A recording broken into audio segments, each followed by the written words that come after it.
新疆安不安全？好多朋友啊都这么的问我，问的人呢几乎都是没有来过新疆的。我作为在新疆待了好久的，去过很多地方的南疆、北疆，所有的地方该去的地方都已经去了。今天呢就来聊聊这个话题。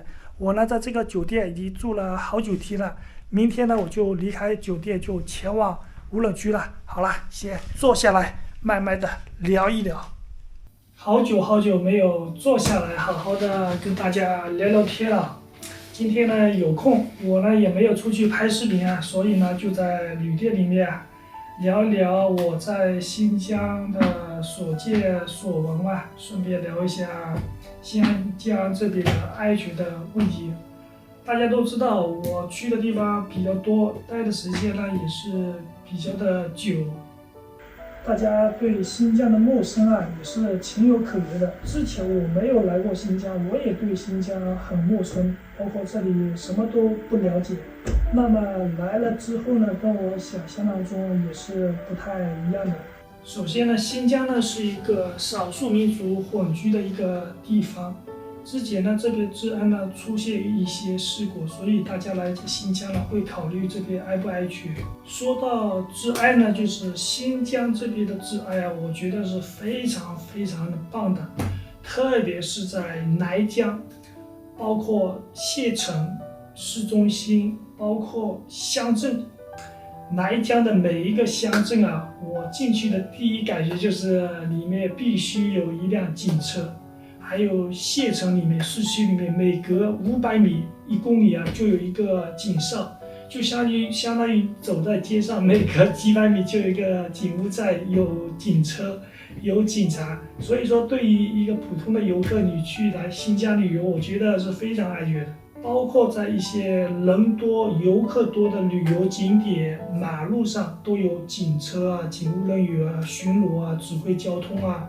我相信大家来过新疆旅游的人会深有体会吧。比如说你在独库公路上面走着，马路上警车多了去了，而且警察的服务态度都相当不错的。但是和新疆的警察打交道，必须要有一点就要习惯新疆的口音啊，就是说的普通话可能内地人听不太懂啊，起码我是这样子的。其实每个地方都有每个地方的地方口音，比如说我说话也是一样，每个地方都有。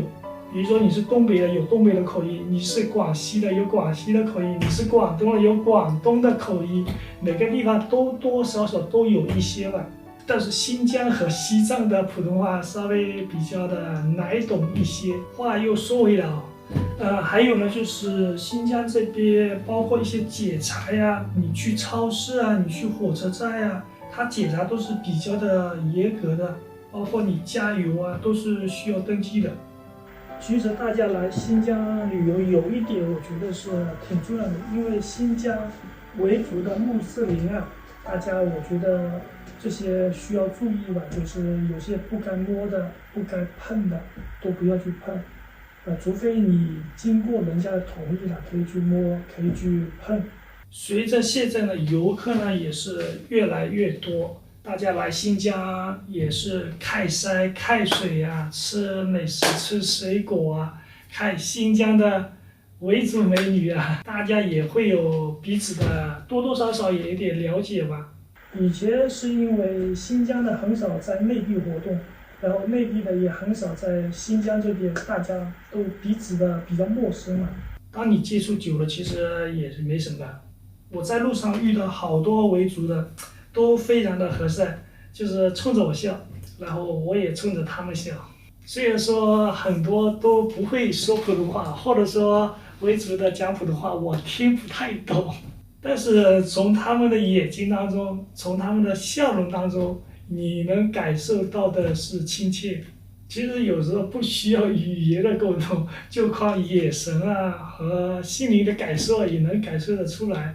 我举一个比较现实的例子吧，大家就知道新疆的治安到底怎么样了。你就这么想，每年有无数的游客来到新疆的旅游，你们在网上或者说在新闻上有听说过新疆的治安有问题吗？没有吧？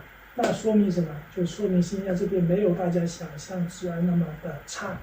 但是有很多新闻说新疆物价高啊，景区物价高啊，这样的新闻很多。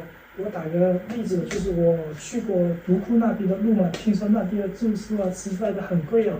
但是实际的我去了以后，那边普通的蒙古包，我住的都是100多一晚。大家在视频当中也看到了，就是150左右，便宜的100块钱。然后烤肉的话，它那边是属于北疆，是的，北疆的话，它这个羊肉串稍微贵一些，差不多10块钱。如果说是在南疆的话，就差不多3块5块都有。但是相比而言呢，北疆那边的羊肉串，我感觉味道更好啊。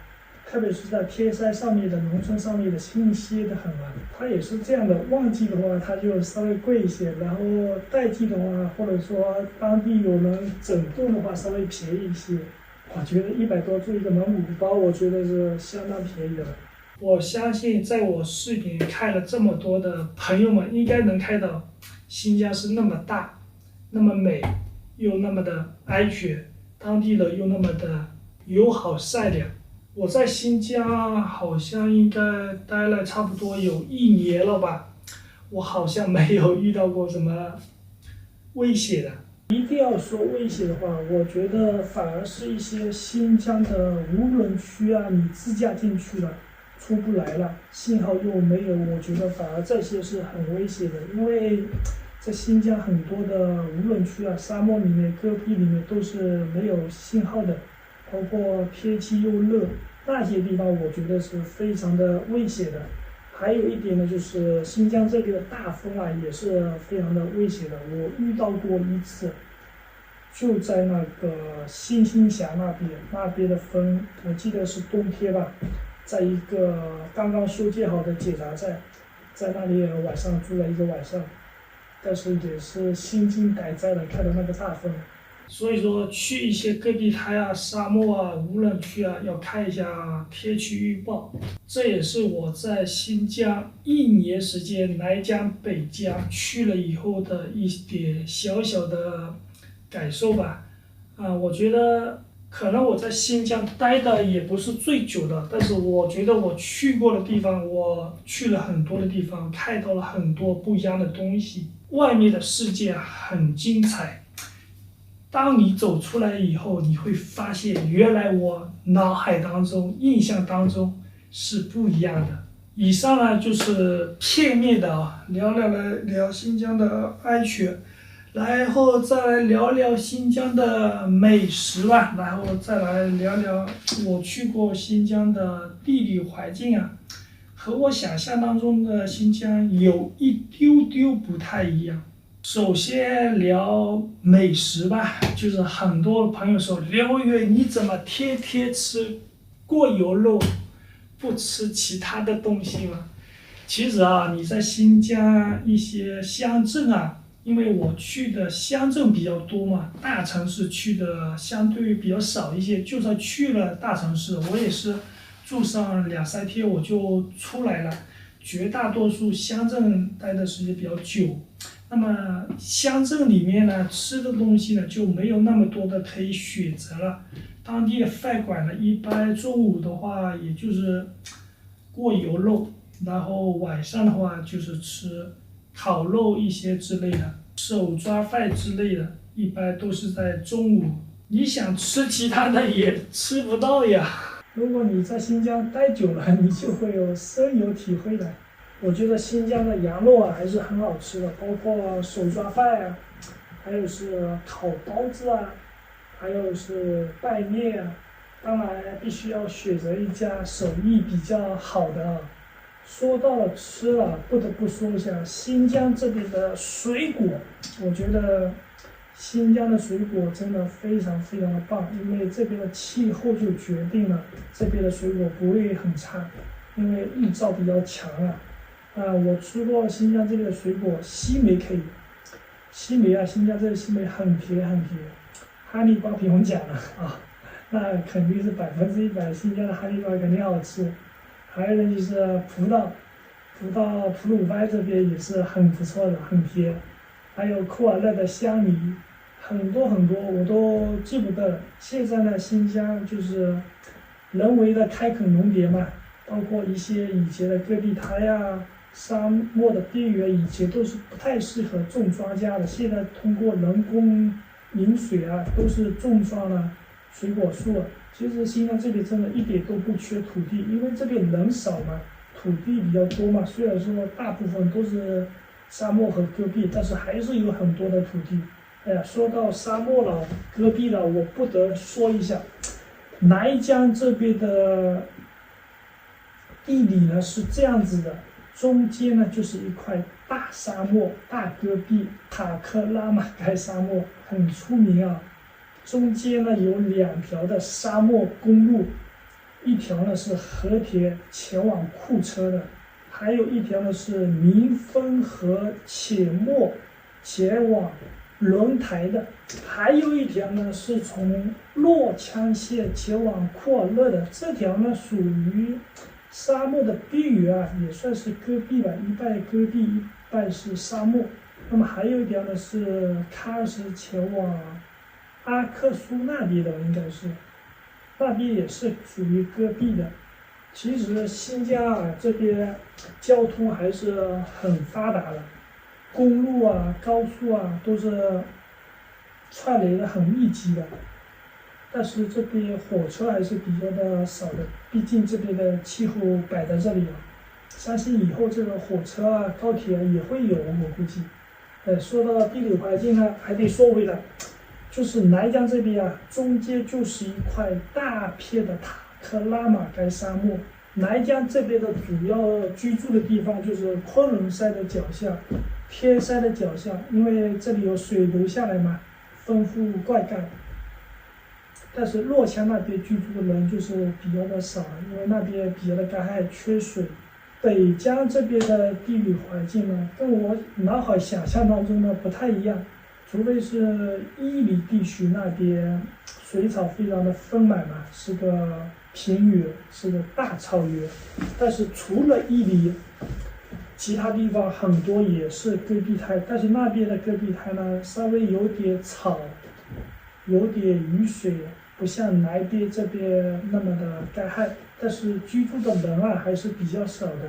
北疆这边汉族居住的很多很多的，反而维族我感觉那边特别的少，因为维族的话，南疆这边特别的多。有一句话说的还是挺有道理的，就是北疆看风景，南疆看人文。但是我还是喜欢南疆，我觉得在南疆的沙漠戈壁啊，也是一道美景，荒凉的美。